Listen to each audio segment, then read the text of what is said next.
जब इस मार्ग में आ गए तो कई बार सत्संग में समझाया संतवाणी से, शास्त्रों के प्रमाण से, कि आप भोजन केवल उतना ही पाइए जो बिना औषधि के आपकी आंतें पचा ले और कब्ज ना होने पावे।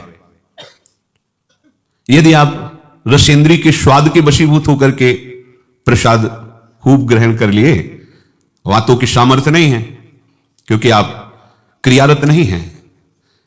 अब अभी आपको 8-10 घंटे बराबर क्रिया करनी हो तो पच जाएगा गरिष्ठ पदार्थ, पर आपको क्रिया तो करना नहीं है ऐसी। रसेंद्री के स्वाद के वशीभूत होकर अधिक प्रसाद पालेंगे तो आपसे दिनचर्या नहीं होगी, उदास रहेगा मन।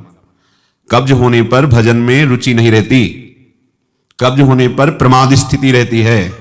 इसलिए साधक किसी औषधि से कब्ज निवारण का उपाय नहीं है, ये बहुत सावधानी की जरूरत है। ये बिल्कुल सहज सरल बात आपको बता रहे हैं। यदि कब्ज रहित होना है तो प्रातः काल उठ करके सबसे पहले भगवद स्मरण, गुरुदेव को प्रणाम, वृंदावन को प्रणाम, संतों का स्मरण, फिर पानी को गर्म कीजिए। आधा लीटर, पौन लीटर, 1 लीटर, 1.25 लीटर, जितनी तुम्हारी पीने की सामर्थ्य है। रुचि नहीं कह रहे, पी सकते हो। ऐसा गर्म नहीं, चाय जैसा हल्का गर्म करके और वज्रासन में बैठ करके आराम आराम से पीजिए। 15 मिनट वज्रासन में बैठकर धीरे धीरे पीजिए। थोड़ा टहलिए उस पानी पीने के बाद, फिर सो जाइए। आप अगर 1-2 दिन की बात हो तो आप कि चलो हमें वहां लघु शंका जाना पड़ेगा, पानी नहीं पीते हैं, तो आप बीमार हो जाएंगे। आपको जरूरत है मल रहित होने की, नहीं वो इतनी हीट पैदा करेंगे कि आपके गुदाद्वार में रोग हो जाएगा, आपको गैस बनने लगेगी, एसिडिटी, आपको कई परेशानियां आ जाएंगी। फिर आप भजन क्या करेंगे, सत्संग क्या सुनेंगे। साधु की, उपासक की, साधक की एक दिनचर्या होती है। ऐसा नहीं होता कि मनमानी आचरण। आपकी दिनचर्या सही नहीं तो आपका भजन कहां से सही होगा। आपका जब पेट साफ रहेगा तो आप आराम से प्रसन्न मुद्रा में भजन कर सकते हैं। आपकी आंतों की सामर्थ्य समोसा, चटनी और ये मूंग का हलवा, ये विविध प्रकार के पदार्थ पचाने की नहीं है। ये उनकी है जो बहुत मेहनत करते हैं, किसान हैं, सेवा कार्यरत हैं। आपको तो बस मूंग की दाल या घिया की सब्जी और 2 रोटी प्राण पोषण के लिए चाहिए।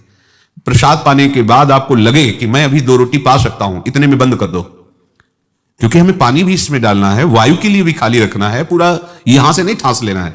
इसके बाद तुम घूमो वैद्यों के पास कि कब्ज है, पेट में गर्मी है, धातु रोग हो गया है। ये सब लक्षण तुम्हारी प्रमाद स्थिति के हैं। मनमानी आचरण।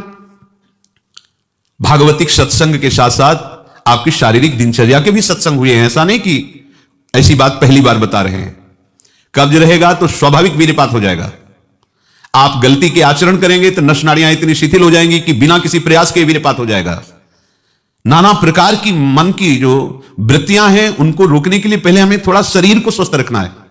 स्वस्थ रखने का मतलब चर्बी बढ़ाना नहीं है। हल्का भोजन, साधक हो आप, प्रभु के भोग में सब कुछ बन रहा है, वो पा रहे हैं, उनकी महिमा है।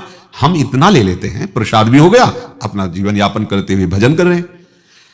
कम भोजन, बिल्कुल कम नहीं, पर कम भोजन ये हमारी आध्यात्मिक शक्ति को बढ़ाता है। अधिक भोजन, सात्विक हो तो भी तमोगुण बन जाता है। दूध सात्विक है, आप थोड़ा लेंगे सतोगुण प्रकट करेगा, और आप अधिक मात्रा में ले लेंगे, वही सतोगुण बढ़ाने वाला तमोगुण बढ़ा देगा, प्रमाद स्थिति ला देगा। पेट साफ नहीं हुआ और डालते चले जा रहे हो तो क्या होगा, हाथों में जलन, ताप ऐसा पैदा होगा कि प्लास्टिक की तरह खड़ा हो जाएगा मल, और वही आपके फिर गुदाद्वार रोग और भी कई तरह के रोग। आप समझते नहीं। अरे भजन करने के लिए हमें जो अध्यात्म में चलना है, हमारी ये शरीर रूपी गाड़ी स्वस्थ होनी चाहिए। प्रारब्ध वशात अचानक कोई भयानक रोग आता है, वो हमें प्रभु सामर्थ्य देते हैं, नाम भगवान सामर्थ्य देते हैं, हम जिनका जप कर रहे हैं। लेकिन हम प्रमाद स्थिति में, तुम इनको पदार्थों को अच्छा समझते हो क्या। प्राण पोषण के लिए केवल जरूरत है, और ऐसा मत समझे कि अच्छे पदार्थ खा, काहे को तुम मन की चक्कर में फंस रहे हो। संयम से चलो। पेट नहीं साफ हुआ, भोजन नहीं पाना मत। खीरा ले लिया, मूली ले ली, काम चला ले, एक बार दोपहर में पा ले 2 खीरा 2 मूली, बस शांत। प्राण पोषण के लिए हो गया, अपने आप साफ हो जाएगा। सुबह जब पानी पियोगे एकदम साफ हो जाएगा। नहीं, भजन कहां है, कहां है वो वृत्ति जिससे हमें श्यामा श्याम के सुख वाला बनना है। बस यही दुख में घूमते रहो, फिर शाम के बना, दोपहर के बना, सुबह बना, फिर भी तृप्ति नहीं होगी। मान लो मेरी बात, ये माया की चाल है। साधु अपनी शरीर पर शासन करता है, इंद्रियों पर शासन करता है, शरीर को जितनी आवश्यकता बस उतना कठोर बनो, इस बात के लिए, अपने लिए कठोर बनो, दूसरे की पवाने के लिए नहीं। दूसरा तो भगवत स्वरूप बनो, अपने लिए। हर साधक अपने लिए शासन रखे, पहले से देख लो, एक दिन पाके देख लो, मेरा 4 रोटी से काम चल जाएगा, बाल भोग की जरूरत नहीं। मत पाओ। जब आपका पेट साफ नहीं तो बाल भोग रुकेगा नहीं, राजभोग रुकेगा नहीं, क्योंकि बर्बाद ना हो जाए ना, वो शयन भोग रुकेगा नहीं। अब वो फूलता चला जा रहा है, क्रम से मल की परत पे परत जमती चली जा रही। आप इनको समझिए। अभी आप परमार्थ के मार्ग में चले हो, आपको बहुत जरूरी शरीर को हल्का और स्वस्थ रखना, नहीं आपसे भजन नहीं हो पाएगा। ये एक दिन का विषय नहीं कि आप सत्संग में आके बैठ गए हो गया। आपको नित्य सत्संग करना है, आपको नित्य वाणी पाठ करना है, आपको नित्य भजन करना है। आपकी दिनचर्या, आपका खान पान बिल्कुल संयमित होना चाहिए। देखो, यदि आप गंदी बातें करोगे, गंदी हरकतें करोगे, तो विश्व में कोई ऐसा वैद्य नहीं कि आपको ब्रह्मचारी दवा से बना दे। मान लीजिए, हमारी प्रार्थना मान लीजिए, यदि आपने अंगों को छेड़ा नहीं है तो लिख लो, आपका ब्रह्मचर्य क्षीण नहीं हो सकता। मानसिक चिंतन गंदा, प्रक्रियाएं आपकी गंदी, खान पान आपका ठीक नहीं, तो एक रोक के आप देखते जाना, आपको भजन में रुचि क्या, शरीर को नहीं संभाल पाओगे। मान जाओ मेरी बात। 24 घंटे में प्राण पोषण के लिए 2-4 रोटी काफी है। अरे संतों ने तो कई कई दिन भोजन नहीं मिला है, भजन एक तार चला है। आप भजन के लिए आए, भोजन बट वो क्या भाई, भोजन के लिए थोड़ी आप आए हो, भजन के लिए। सृष्टि में किसी भी पदार्थ की कमी नहीं, माया रचित है, वो ऐसे बढ़ते चले जाएंगे। अपने को एक सीमा रखनी खान पान की। एक नए साधक को देखा कि भोजन पाने के समय एक रस्सी में गांठ बांधे हुए थे, इधर और इधर, और जब उसी गांठ से गांठ ऐसे फिट करके बांध लिया भोजन पाने के पहले, बस जहां पाए तो रस्सी टाइट, जहां रस्सी टाइट हुई तो बस छोड़ दिया, भोजन में ही छोड़ दिया ऐसे। फिर कोई कितना भी प्रयास कर नहीं पाते थे। ये बाहर है, आंतरिक जितेंद्रियता की बात नहीं, इसकी जरूरत नहीं रस्सी की पेट में बांधने की, पर अच्छा लगा प्रारंभिक स्थिति में। ठीक है कि हाँ, जहां टाइट होगा तुम मतलब बंद कर देंगे, तो उससे पहले ही देख लो कि हमें इतना पाना। ये जहर है और ये जीवन है, दोनों बात समझो। अधिक पौष्टिक पदार्थ आपको ब्रह्मचर्य नहीं रहने देगा। अधिक पौष्टिक पदार्थ आपकी आंतें खराब हो जाएंगी, पच नहीं पाएगा, क्योंकि आपसे सेवा नहीं होती। अगर 8-10 घंटे पसीना वाली सेवा हो कि फावड़ा चल रहा है, आप हल जोत रहे हैं, बड़ी मेहनत कर रहे हैं, दौड़ भाग हो रही, चलता रहेगा, आप आइए पच जाएगा। अब आपको सेवाएं हैं नहीं, आप मनमानी रसेंद्री की तृप्ति के लिए, शरीर तो पंच भौतिक ही है ना। उचित आहार कितनी बार समझाएं। जैसे भोजन आवश्यक है वैसे ही जल आवश्यक है, उतना वायु। ये पेट बना हुआ एक थैली है, तुम नहीं हो पेट, तुम नहीं हो रसेंद्री, तुम नहीं हो भोक्ता। काहे को मूर्खतावश ये जो शरीर रूपी गाड़ी मिली इसको नष्ट कर रहे हो और अपनी यात्रा को रोक रहे हो। इसका एक सिद्धांत है, एक हिस्सा अन्न, एक हिस्सा पानी और आधा हिस्सा वायु के लिए रहने दीजिए। ऐसे रखा जाता है, तभी आप देखना ऊर्जा शक्ति आपकी बढ़ेगी, भजन की वृत्ति बनेगी आपकी।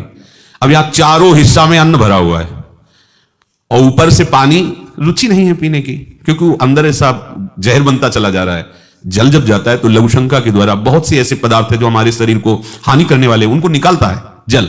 मल की आंतों में जाकर मलाशय में वो मल को गीला करके निकालने की चेष्टा करता है। अब हम भजन को तो देख नहीं रहे हो, भोजन को देख रहे हैं। इस समय ये प्रार्थना मान लीजिए, आपका जीवन स्वस्थ होना चाहिए। अचानक कोई असाध्य रोग आता है तो भगवान सामर्थ्य देते हैं, पर आप खुद अपना नाश कर रहे हैं। अधिक भोजन करने वाला, स्थूल प्राण वाला, चंचल मन वाला कभी भजन में नहीं रुचि हो सकती। सूक्ष्म भोजन वाला, सूक्ष्म प्राण वाला, सूक्ष्म मन वाला भजन करता है। मान लीजिए आप लोग पता नहीं इतने भोजन के पीछे क्यों पड़े। आपके पेट में कब्ज 2 दिन उपवास रहे, नहीं पाना है भाई, नहीं जगह है, पानी अपने आप साफ हो जाएगा। नहीं, भोजन 3 टाइम डालना है। ऐसी कोई औषधि बनी है क्या कि आप कुपथ्य करते रहो, मनमानी आचरण करते रहो, आप ठीक हो जाओ? अगर बाई चांस किसी को ऐसा कब्ज है तो बताया है आपको, इस वर्षों सेवन की हुई औषधि, जब कभी ऐसा लगा तो छोटी हर 1 चम्मच और 1 चम्मच इसबगोल की भूसी उसमें मिला लीजिए। शाम के 200 ग्राम 250 ग्राम गुनगुना दूध से ले लीजिए। ये ऐसी है कि आपको बार बार परेशान नहीं करेगी, पर ये धीरे से आपके कब्ज को, क्रम को नष्ट कर देगी। जो अंदर बना हुआ कब्ज है वो धीरे धीरे कई दिनों तक बराबर लेते रहिए। पकवान, गरिष्ठ पदार्थ ये उपासक के लिए वैसे ही अनुकूल नहीं, भले कब्ज ना होती तो भी अनुकूल नहीं। आप मूंग का हलवा पाएंगे, आप बादाम पिस्ता पड़े हुए पदार्थ पाएंगे, आप भजन करेंगे कैसे? मतलब क्या केवल रसेंद्री की तृप्ति ही हमारा उद्देश्य है क्या? कैसे तुम्हें ये बात अच्छी लगती है कि हमें पदार्थ भरपेट पाने? अरे हमें भरपेट भजन करना है। अब वो तो देखने को नहीं मिलती वो बात जो पुराने साधकों में एक जलन होती है, एक ताप होता है भगवत प्राप्ति के लिए। हर समय भजन के लिए व्याकुल रहता है, उपाय करता रहता है, नई नई युक्तियां सोचता है भजन के लिए। और हम नई नई युक्तियां सोचते हैं भोजन के लिए। आज ये कब तक खाते रहोगे? शरीर को कब तक पोषित करते रहोगे? मरेगा। नष्ट होगा। जिस काम के लिए है वो काम बना लो, ये तुम्हारा शरीर नहीं है, तुम शरीर नहीं हो, ये नष्ट होगा, मान लीजिए। आप यदि गलत क्रिया नहीं कर रहे हैं और आपका पेट साफ है तो विश्वास मानो, ये ब्रह्मचर्य वो चीज नहीं कि स्वाभाविक नष्ट होती जाए। जिनको ये है कि होती है, तो यदि 8 दिन में आपने नष्ट किया है और अब आप रोकना चाहते हैं तो वर्षों आप नहीं रोक सकते। वो 8 दिन 10 दिन के अंतर्गत नष्ट होगा, स्वाभाविक नष्ट होगा। अगर आप छेड़ेंगे नहीं तो धीरे धीरे अंतराय बनता चला जाएगा, एक दिन आप ब्रह्मचारी हो जाएंगे। अगर आप कोई ऐसी गलत क्रिया करते हैं, गलत आहार करते हैं, तो ही ऐसा है। नहीं, ये कोई ऐसी नहीं कि स्वाभाविक प्रवाहित होता रहे, ऐसा नहीं। ये आपकी गलती का परिणाम है। आपने बहुत ही गलत कार्य किए, अपने ऊपर गलत किया, इसीलिए आपकी दुर्दशा है कि आपकी धातु जाते। ये धातु रोग जानते हो किनको होते हैं? विषयी पुरुष को, पामरों को, जो नीच प्रकृति से नीच क्रियाएं करते हैं। ऐसे ये धातु कोई ऐसी चीज थोड़ी कि स्वाभाविक निकल जाती है, ऐसा नहीं है। एक मनोवाह नाड़ी है अंदर, भीष्म पितामह जी परम ब्रह्मचारी हैं, वो वर्णन करते हैं। अगर उसको ताप नहीं पहुंचा मनोवाह नाड़ी को, तो वीरपात हो ही नहीं सकता। ये तभी पात होता है जब उसका ताप की 2 प्रक्रियाएं, पहला चिंतन, दूसरी क्रिया। अगर आपने कामाशक्त होकर चिंतन किया तो कामाग्नि मनोवाह नाड़ी को ताप से युक्त कर देगी। अब वो क्रिया हो ना हो, वो आपका नष्ट हो जाएगा। आपने कोई क्रिया की तो नष्ट हो जाएगा, नहीं कोई सवाल ही नहीं उठता। ये नई नई अवस्था के बच्चे धातु रोग से ग्रसित हो रहे हैं, कमर दर्द कर रही है, आंखों में कम दिखने लगा है, ये परेशानियां वो परेशानियां, इसका कारण आप हैं। आप देखिए ना, इस विषय पर कोई चर्चा नहीं करना चाहता, ना सुनना चाहता, केवल पशुवत आचरण के लिए छूट मिल जाए बस। सावधान रहिए, ये जीवन खिलवाड़ नहीं, चाहे आप गृहस्थ हो चाहे विरक्त हो। ये जो ब्रह्मचर्य है ये आपको अच्छा गृहस्थ बनाएगा, ये ब्रह्मचर्य आपको अच्छा उपासक बनाएगा। अगर आप इसको यूं ही छीण करते रहे, चाहे गृहस्थ हो या विरक्त हो, तो आप किसी काम के नहीं रह जाएंगे। ध्यान रखना, किसी काम के नहीं रहे। कुछ दिनों के बाद आपके शरीर में जगह जगह पीड़ाएं होने लगेंगी, चिंतन आपका सामर्थ्यशाली नहीं रह जाएगा, स्मृति शक्ति आपकी लोप होने लगेगी, और जिसे आज की भाषा में डिप्रेशन कहते हैं, उसके शिकार हो जाओगे। देख लेना, आप देख लेना, मान लेना। ब्रह्मचर्य ऐसी सामर्थ्यशाली, एक बार श्लोक बोलो कंठस्थ हो जाएगा। अगर शरीर स्वस्थ है, कोई अन्य औषधियां या अन्य इस तरह के विकारात्मक पदार्थ अंदर नहीं जाते, और ब्रह्मचारी तो एक बार पूरी बात बोल लो, चाहे जब सुन लेना हो, जीवन में सुनाई दे देगी। आपको स्मृति नहीं, प्रभु की स्मृति नहीं, आपको अपनी दिनचर्या की स्मृति नहीं। साधक का दर्शन मात्र सुख प्रदान करता है। कैसा आपका कैसा स्वरूप होता जा रहा है, कैसी आपकी भावना बनती जा रही है, कैसी आपकी दिनचर्या होती जा रही है, कभी लौट कर देखो ना अपने जीवन में। सबसे प्रार्थना है, केवल प्राण पोषण के लिए ही भोजन है, स्वाद के लिए नहीं है। ये इंद्रियों के विषयों में मत फंसो। कुछ दिन तो आप ऐसा करके देखो। अब ऐसा भी नहीं कि हट करके आप शरीर को नष्ट करने वाला चेष्टा शुरू कर दो, वही आधी रोटी पाएंगे या ऐसा नहीं, तो कई दिन चलेगा। युक्ताहार विहार से उचित भोजन करो। कई बार कहा है, शरीर को यदि कमजोरी महसूस हो रही तो दूध ले लिया, नहीं महसूस हो रही तो हाथ जोड़ दिया। नहीं आवश्यकता नहीं, जब होगी तो ले लेंगे, घर ही तो है ना। आवश्यकता है फल ले लीजिए, नहीं आवश्यकता है नहीं डालेंगे शरीर में। फल क्यों डालें, जरूरत नहीं तो हम क्यों डालें। जितनी आवश्यकता उतना भोजन पाया, नहीं तो राधे श्याम और पाइए आप। हमारा एक बार से काम चल जाता है, भोजन से नहीं पाना 3 बार बाल भोग राज भोग, सब क्यों आप इस पे परेशान हो रहे। ऐसी ये दिनचर्या आप लोगों की कोई भी हो ठीक नहीं है। आप भगवदाकार वृत्ति नहीं कर पाएंगे। वृत्तियां तो वही, चाहे शरीर में लगा लो चाहे प्रभु में लगा लो। तो यहां प्रभु कह रहे योन्ता सुखोन्तरा रामस, जो केवल अपने आराध्य देव के सुख में सुखी रहता है, आराध्य देव के सुख वाला है। और यहां विषयों के सुख वाला हम बनना चाहते हैं और चलते हैं परमार्थ के मार्ग पर। सावधान रहिए, बाह्य विषय दुख योनया हैं, आप देख लीजिए, भगवान के वचन हैं, इनसे दुख ही प्रकट होगा। उचित आहार, बहुत संयम चाहिए साधु को, बहुत संयम चाहिए। चाहे साधु का मतलब हम केवल भेष से नहीं ले रहे, साधुता के मार्ग से ले रहे हैं, भगवत प्राप्ति के मार्ग से ले रहे हैं। ये आहार विष भी है और अमृत भी है, दोनों बातें जान लीजिए। क्षुधा रूपी व्याधि की केवल चिकित्सा भोजन से करनी है। ये विलासिता बंद करो अपनी जबान की। बनने को सृष्टि में सब कुछ है, सब कुछ के भोक्ता हो क्या तुम? ऐसे श्री जी की रसोई में सब कुछ बन रहा है, तुम सबके भोक्ता हो क्या? प्रसाद में वो देखा, जो हमारी आते पचा सकती, थोड़ा डालो, रात दिन भजन में रहो। जो अधिक भोजन करने वाला है वो मानसिक निरंतर नाम जप नहीं कर सकता, पक्का नहीं कर सकता।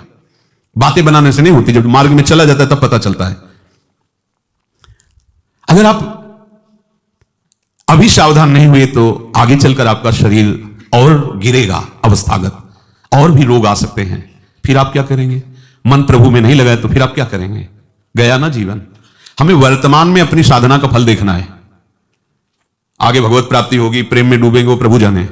हमें वर्तमान में ये फल देखना है कि मेरा हर समय भजन होता है कि नहीं होता। जो उपासक केवल भगवत सुख में मगन रहता है, हमारा सबसे बड़ा साधन का फल है स्मृति। निरंतर हमारा चिंतन, चेष्टाएं, मनन, कथन, श्रवण मेरे प्रभु का ही होता है कि नहीं। प्रमाद स्थिति वाला कर सकता है। पेट बढ़ता चला जा रहा है, चर्बी शरीर की बढ़ रही, उठने झुकने में परेशानी, भजन करोगे? ये ऐसा क्यों हो रहा है? बिना आहार के हो रहा है क्या? अभी चलो आप ठीक से, अभी सूख जाओगे, अपने आप सही हो जाओगे, तुमको कोई दवा खाने की जरूरत नहीं है। आपका तप बढ़ेगा, आपकी पवित्रता बढ़ेगी, आपका तेज बढ़ेगा, आपका वजन बढ़ेगा। अल्पा आहार करो, शांत प्रसन्न रहोगे। देखो ना, जब पेट साफ हो, शरीर स्वस्थ हो, शांत एकदम, मन बुद्धि एकदम सतोगुण में स्थित है, आनंद आ रहा है। 2 रोटी दोपहर के लिए ली, 2 रोटी शाम के लिए ली, खूब भजन करो। बनने को कुछ भी बने, यही तो खास बात है। हर वस्तु उपस्थित है, लेकिन आपको केवल अपने जीवन पोषण के लिए लेना है। यह थोड़ी कि सब कुछ है। यही आपकी जितेंद्रियता की परीक्षा है। जो अच्छे पदार्थ बने उनकी अच्छी भावना मत रखो, वो तुम्हारे भजन के नाश का कारण बनेंगे। ये हम अनुभव की बात कहते हैं। थोड़ा ले लिया, कभी बाई चांस वाली बात अलग है। थोड़ा गुलाब जामुन बट रहे, 1 रख, मन कह रहा 20, 1 रख दीजिए, बस पहली बार कह दिया, अब दोबारा हमसे मत पूछना। कोई पदार्थ थोड़ा रख लिया। आप ये बात को समझो, ये प्रवचन में कहने की बातें नहीं, पर इसलिए समझा रहे कि जैसे घर के सदस्यों को तो ऐसे हम आपको बता रहे, घर के सदस्य जैसे, ये बहुत आवश्यक है। ये भोजन जहर भी है, अमृत भी है, दोनों बातें समझ लो। ये आपका जो समय बर्बाद हो रहा है ना, नींद, प्रमाद स्थिति, निरंतर भगवदाकार वृत्ति न रहना, ये सब इसका मूल कारण आपका आहार है। कई दिन भोजन नहीं मिलता साधुओं को, ऐसा नहीं कि ऐसे कहीं डाउन मिले, ऐसा नहीं होता। उनका सिंहवत स्वभाव रहता है, क्योंकि संयम, साधु का अस्त्र संयम है, उपासक का अस्त्र संयम है। मान लो आप लोग संयम के मार्ग पर चल रहे हो, उतना केवल भोजन आज से पाओ। हमारी प्रार्थना मान लो, आज्ञा मान लो, उतना पाओ। सेवा में तुम्हें थकान न महसूस हो, प्रमाद स्थिति न हो, पेट में कब्ज न हो, और मन प्रमाद में स्थित न हो। सूखी रोटी और दाल पाने वाले का मन काम चिंतन नहीं करता, ध्यान रखना। वो हलवा, पूड़ी, कचौड़ी, रसगुल्ला खा के देख लो, अगर काम चिंतन न हो तो हमें बताना। ये प्रवचन पर्सनल है, आपके लिए है, अपने लिए है। इसको धारण करो, तभी आगे बढ़ोगे। आप खान पान अपना ठीक नहीं रखेंगे तो साधना आपकी नहीं बनेगी, आप निराश हो जाएंगे भगवत मार्ग से, और प्रमाद स्थिति जरूर आ जाएगी अच्छे पदार्थ पाने वाले को। आप चैन से सो नहीं सकते, इंद्रियां आपको सोने नहीं देंगी। थोड़ा सा तो आप इस बात को समझिए, आप किस मार्ग के पथिक हैं। आप अच्छे पदार्थ पाएंगे और चैन से सो जाएंगे, ऐसा कैसे हो सकता है? इंद्रियां बहुत बलवान इंद्री, ग्रामो विद्वानम अपि करसति, बड़े बड़े ज्ञानियों और विद्वानों को भी भ्रष्ट कर दे वो इंद्रियां, प्रमथन स्वभाव वाली। वो आप रसगुल्ला और हलवा खा करके सोचते हैं कि हम अपनी इंद्रियों पर विजय प्राप्त कर लेंगे। कभी थोड़ा प्रसाद रूप अलग बात है।